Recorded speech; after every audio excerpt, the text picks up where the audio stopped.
Hello, everybody. Welcome to Tips and Secrets to Choosing Your IMS Courses workshop. We have Nicole, who is the IMS Curriculum Director. Would you like to give a quick introduction? Sure. Hi, everybody. Welcome to the IMS. I'm super excited that you got accepted and super excited to have you joining IMS. I'm sure that you're all excited, nervous, worried, confused, all of the things that are common. So we thought we would hold this webinar so that it's almost like a little support group, so that you know that you're not alone. You're not the only person who's trying to navigate the waters as you get set sail in September in your program. I'm really grateful to Lisa and Michael for putting together this webinar for you, and I hope it's as valuable as it looks like it's going to be. I just want to say that IMS is a huge program, and it can seem overwhelming and it can seem confusing. And I think the biggest message we want you to walk away with today is that we are here to help, and that no questions should go unanswered, and that you should always feel comfortable reaching out if you don't know where you're supposed to go or what you're supposed to do or where you're supposed to log in. But I'm really hoping that this presentation from Lisa and Michael and our breakout groups following this will help clear the air a little bit for you. And just so you know, I work in IMS as the curriculum director, but my real job is at Princess Margaret Hospital in the radiation medicine program. And my appointment is in the university or the Department of Radiation Oncology at the university. So that's all about me. Perfect. Thank you so much, Nicole. And we also have one of our wonderful IMS graduate coordinators, Vasu. If she would like to unmute herself and give a quick, brief intro, that would be great. Great. Thanks, Lisa. And fantastic. It's starting off as a great organization, organizing this whole meeting. And just very briefly about, Nicole has said a lot about IMS, and I just want to let you know that we are going to take you on right after you start the program. So I'm Vasundhara Venkateshwaran. If that's too long, you can call me Vasu. I'm one of the graduate coordinators. I've been in IMS for over a decade. You stop counting after maybe a year or two, and then you never leave. I've also been heavily involved in chairing graduate admissions for 10 years and not anymore, and also directing the summer program. So we have a lot of other faculty who are now doing all of these roles. And my role, along with Dr. Lucy Osborne, she's not here, we are the two graduate coordinators. We also oversee the implementation of the strategic. And again, like what Nicole mentioned, this is only part of the time that I'm here. I'm also a full professor in the Department of Surgery and a prostate cancer researcher by training. Now, this is the first time in the years of being at IMS, the first time that students have sort of getting eased into our program. It's always, as far as I remember, students have been bombarded with information at orientation, more than really anybody can chew. I couldn't sit there and listen to all of that information and try to sort of take it in. So Nicole has come up with this fantastic idea of putting together something, but particularly with reference to courses, because students have a lot of questions and they're sort of concerned, how do I do this and how do I do this? So this will sort of ease you before your orientation, and hopefully it'll help you sort of feel a little more welcoming into the program. But before all of that, a big welcome to you all, and you've done a great job, and that's why you're here. And you're going to be even more successful at the end of the 2 years or the 5 years you're going to be with us doing your master's or PhD. So welcome. Perfect. Thank you so much, Vasu. So I also noticed that Ms. Hazel Pollard has joined the chat as well, or the workshop, and you will see her name throughout this presentation. So if at the end you have any questions for her, hopefully she can answer your questions as well. Please stay until the end, then you'll have the chance to win a $25 gift card of your choice. So next, our agenda. will be, we just did the icebreaker game, so hopefully you guys enjoyed it. We'll start with the presentation, and then we'll have a breakout room where you'll meet the senior IMS students, where you can ask more direct questions about anything and everything. We're going to end with a very short, brief quiz, and finally the closing remarks. All right, so one of the most important websites that you will need to remember is the IMS website. And this is basically all the information that you need to know will be found here. And we've highlighted on the screen the programs, courses, and current students tabs. And these are important and relevant tabs. And the content of this presentation will be from those tabs. And so check it out if you haven't had a chance after the presentation, in case some things were unclear or you forgot about something, just check it out, and all of that information will be here. And so in addition to the IMS website, the Acorn and Quercus websites are also important as well. These two, Acorn and Quercus, are attached to University of Toronto account. So for the Acorn, this basically is the website that shows your account balance, where it shows how much tuition that you have, that you still have to pay, and how much you already, that you still owe. And in addition to that, it will also show your degrees registration status. So it could either show in green that you're registered for the program or that you're invited. And whether or not you're registered depends on that you have paid your tuition or paid the minimum balance required, and also filling out the GEMS agreement form, which we'll go into more detail later on. And should you have any issues with that, you should contact Ms. Hazel Pollard about making sure that your registration is in order. In addition, you can do course enrollment. So you can shop for courses and look for and enroll in courses on this Acorn platform. And if there are any issues with the course enrollment, your go-to person will be Ms. Jill Given-King. So once you have enrolled in your courses, many of the courses will be administered through the Quercus platform, where you'll find the course content and where you'll be able to interact with the professor leading the course, and perhaps maybe the quizzes or the assessments will be carried to the Quercus platform. It all depends on the nature of the course. So those are the three important areas: Acorn, Quercus, and the IMS website that you should check out after the presentation to familiarize yourself with. Let's go to the next slide. All right, so for the master student, you need minimum 2 graduate full course equivalent or FCE credits. These 2 credits will be consisted of MSc 1010H, which is a mandatory course usually in the fall term, and that's worth 0.5 FCE. You also need 2 modular courses, usually graded by pass or fail, worth 0.25 FCE each. And then elective courses that must be graded with percentage, worth 1.0 FCE in total. So you'll also have to complete thesis and oral defense. Do not take the IMS test. Okay, it's bad. I'm going to start muting people that are not muted. Let's see, I see a question in the chat. Will you guys be sending out the presentation? So this is being recorded, so you will have access to this at the end as well. So for the next slide, for the PhD students that have previously completed a master's, you need minimum 2 graduate FCE credits. These 2 credits will be consisted of MSc 1011H. Again, this is a mandatory course, usually in the fall term worth 0.5 FCE, but this is not required only if you have completed MSc 1010H as part of IMS master's degree before. You also need 2 modular courses worth 0.25 FCE each, and elective courses that must be graded with percentage, again, worth 1.0 FCE in total. And you'll have to complete thesis and oral defense. For PhD students that are directly entering with a bachelor's degree only, you need minimum of 3 graduate FCE credits. Pretty much the same requirements as PhD previously described, except the main difference is that you'll need 2.0 FCE in total instead of only 1.0 for elective courses.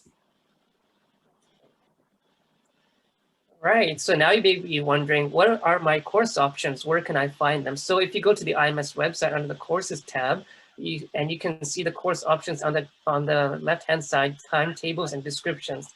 And as you can see on the screen here, you can see a whole list of course options that are offered to the IMS program.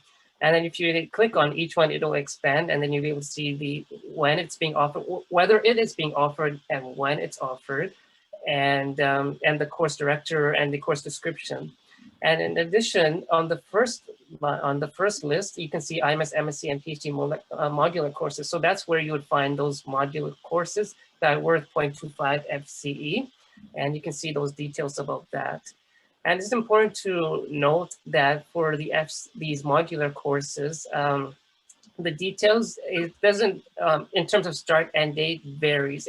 Doesn't follow that same structure as a regular course would be. So it's important to check out in advance with the course director when the courses will be starting.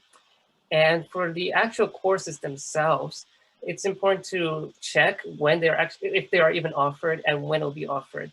And oftentimes, for example, if you're interested in, for example, in studies in schizophrenia, this course can be offered only in the winter term and can be offered once a year. So it will not necessarily mean it's offered both winter and fall semesters. It could be one semester per year. So just make sure you factor that in your planning about when you want to take the courses. So just double check on that.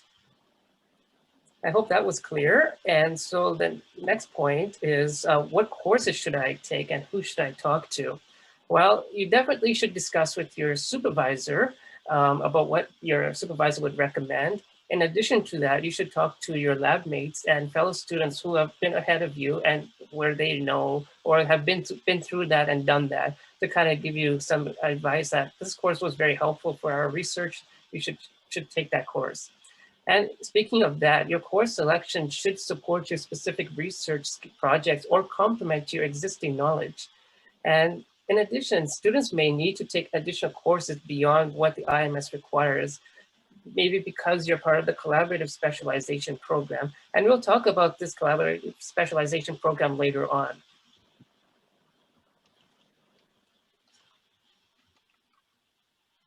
All right, so a common question that students ask is, when is the best time to complete my course requirements? And this is really dependent on both your supervisor and your preferences. So for your course requirements, this is something that you definitely want to discuss with your supervisors. IMS, however, recommends that master students finish their course requirements within the first year of the program, and PhD students that hold a master's degree to finish their course requirements within the first 2 years. This is most ideal, so you can really spend the remaining years focusing on your research and building your thesis. Next. IMS also offers something called Collaborative Specialized Programs, or CSP. This is optional, not mandatory. But these are programs that a student can join in adjunct to their degree program at IMS. CSP has really been designed to enrich your graduate education experience by learning from and with other students in similar research field or interests. CSP may come with additional requirements than what had already been presented before, which will be added to your transcript. So it's important that you look into what these requirements are. And CSP courses do count towards your degree requirements. And I also would like to add that I'm actually part of one of them, the Neuroscience Collaborative Specialization Program. And I think it's a great opportunity, and I've actually enjoyed being part of it for the past 5 years since my start with IMS. So as you all may know, that IMS is a very big institute. So there's a broad range of faculty and students with various research interests, could be as far as public health to genetics to neuroscience. And with the advantage with this collaborative specialization program is that it clusters students and faculty together into similar research interests and passion. And through that, you're given a platform to engage with their similar interests on various topics, and it allows you to network. For example, with the neuroscience program, they organize a research day once or twice a year, depending. And this is basically like a conference for the neuroscience students for that are part of this program. And this could be students from the IMS department, as well as Department of Physiology, or in the other departments that are maybe Department of Psychology, for example. And this is a great opportunity for you to showcase your work and then add to your CV that you presented at a conference, for example, with a research day, And this allows you to engage with faculty and network with them and get their feedback. So you're getting more streamlined and more engagement that's more within your field. So this is something you guys should really check out if this is something that you think will help enrich your learning experience. You should check it out. I highly recommend that. Okay, and Mikhail, don't mean to cut you off, but I'm going to let Vasu speak. Yeah. I wanted to touch base on the collaborative. Many students are always wondering that they didn't select collaborative program on their application. So there is no concern about it. If you really want to do the collaborative program, you need to think about it maybe within the first term or so, because there's time, there's extra requirements that needs to be completed. So, and if you have selected collaborative program, any collaborative program on your application, doesn't necessarily mean you have to do it, just to let you know. Thank you. Awesome, Mikhail. Carry on. Yeah, that's all I had to share. So I would highly recommend you all to check it out if you think it's relevant for you. And moving on. So how do I enroll courses often in other departments? So speaking of the collaborative program, so for example, so you may want to take a course within IMS, but there are no specific course content that's relevant to you. So you may want to take a course that's in the Department of Physiology or Department of Psychology. And there is a bit of steps involved to do so. And so it requires you to submit an add drop course form, which is actually easily searchable. You can find, oops. Sorry guys, there we go. You can easily find this form by typing add job course form on EOT on Google search, and you'll be able to find that form. And this slides will be available later on, so you can find the link. So essentially that form needs to be signed by your supervisor and the appropriate individual in the hosting department that's offering that graduate course. So for example, if the prof from psychology department is offering the course, that form needs to go to that prof. And once the graduate, for example, psychology unit has approved that course request, they'll open a spot for you on Acorn, and then you can request the course. And once that's been done, you can email the form to the curriculum assistant at IMS to finalize the form. And once that signature is obtained, your course will be approved on Acorn, and you can actually register and enroll in that course. And from as far as I understand, this process will be more streamlined and more efficient soon. So we'll keep you updated about that once that comes. Okay. And so there are important dates to enroll or drop your courses. So for you guys that are starting in September, so you have until September 21st to add your full year or fall session courses. And should you decide to drop your course, you have until October 26th without any academic penalty. And for winter courses, you have until January 18th to enroll and until February 27th should you decide to drop.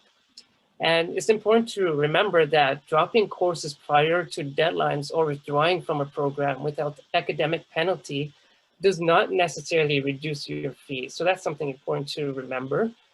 And in addition, the modular courses that are worth 0.25 FCE, those mini courses, have a specific add drop dates that are defined by the course director, and these vary by start end date. So that's important to remember. So make sure you reach out to the course director that's leading that module to find out those specific information so that we can budget your time accordingly.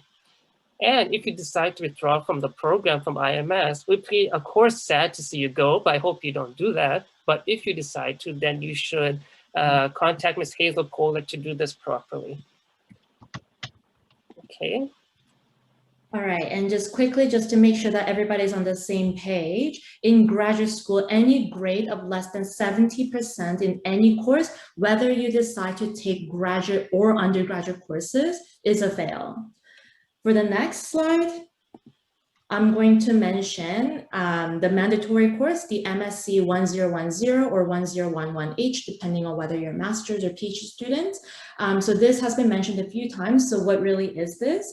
And I saw some comments in the chat, and I will mention that for my personal experience, I didn't have to register for this myself. It was already registered on Acorn when I had all my registration stuff covered.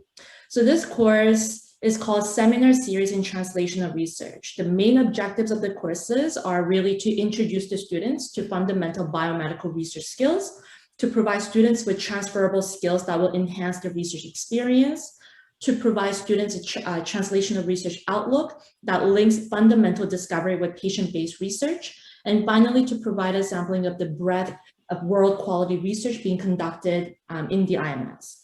This course runs over 2 years, and all of the followings need to be completed. So first, a lecture series, usually in fall term in year 2 or year 1.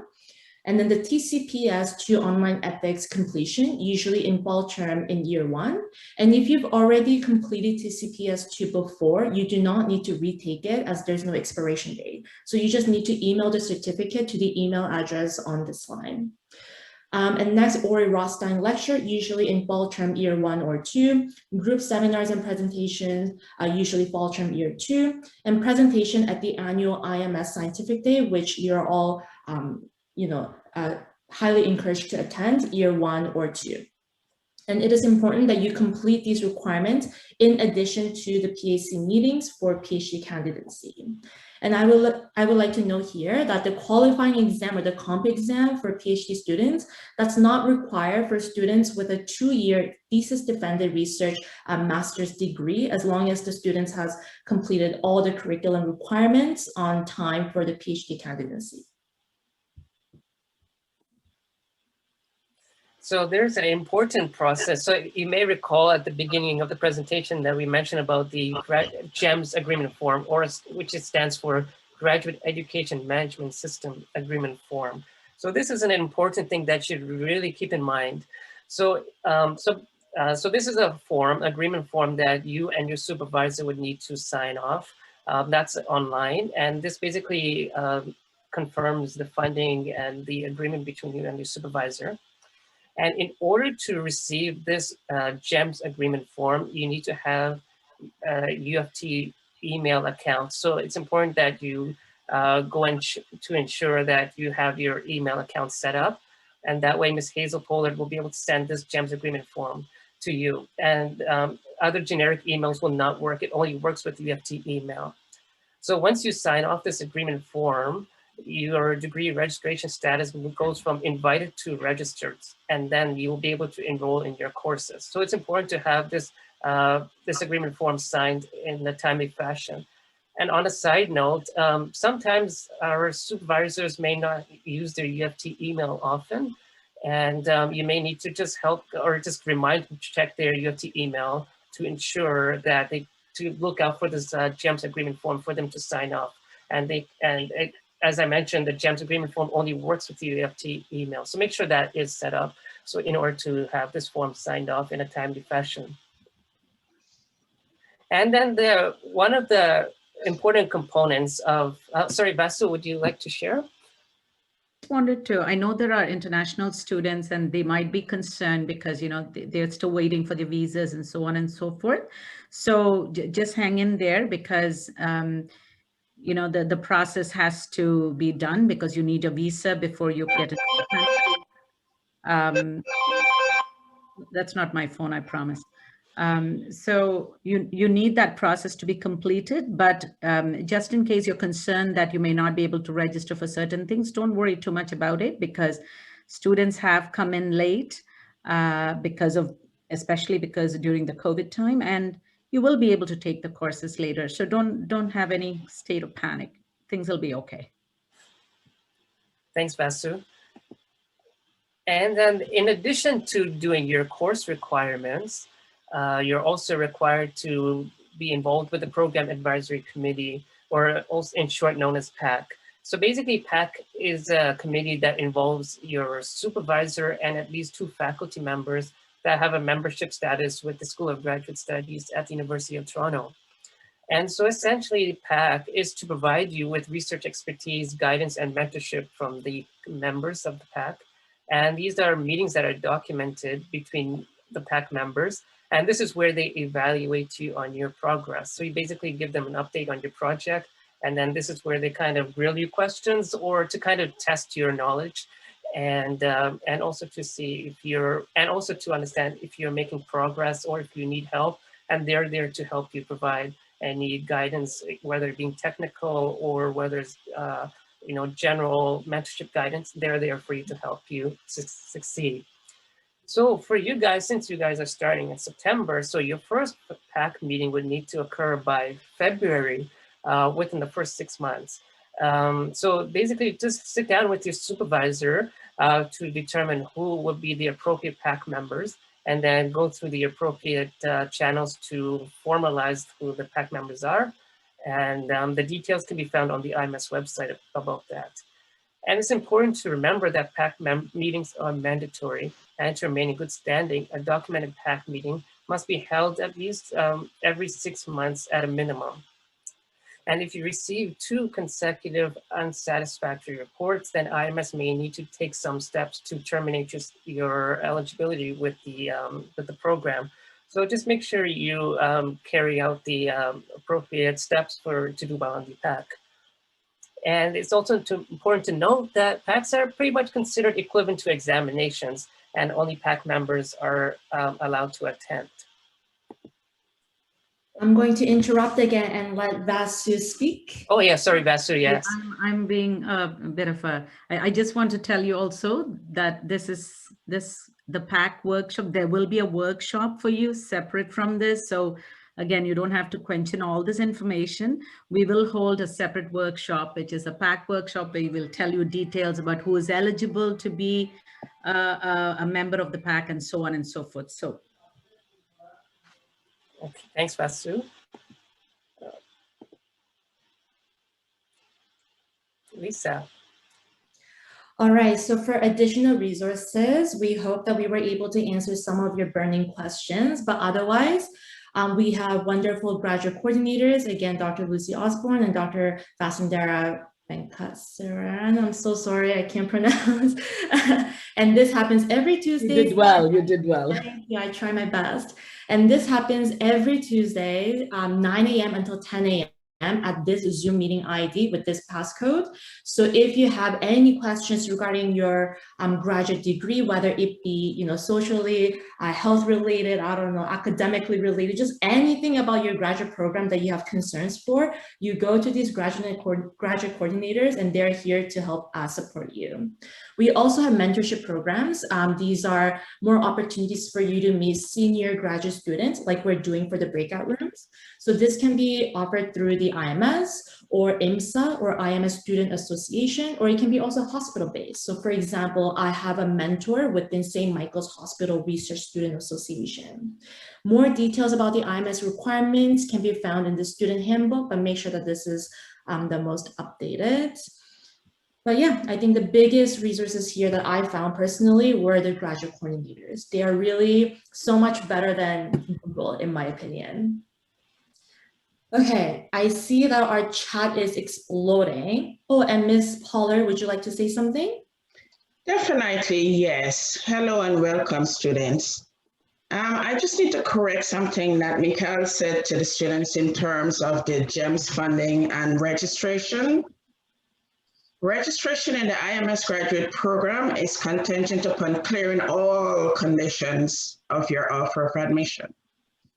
Even though a student might clear the condition of the finding a supervisor and funding, which is the GEMS, that student might still have outstanding conditions in terms of providing me with the the reference that indicates graduation. So not because your funding has been approved, that means you're automatically registered. That's one. Two, if fees are deferred and you have outstanding conditions that hasn't been cleared, your registration would not be active. If a student chooses to pay fees at the bank, it normally takes roughly about 10 business days, which is 2 weeks for that payment to show up on the system. Until such time while we wait for that payment to show up on this, the system, the student will not be registered. So I advise students who are paying at the bank to let me know that they have made a payment. If possible, send me receipt of the payment, then I can get them registered rather than waiting the 2 weeks after. And this is applicable not only to incoming students, but to our current students as well.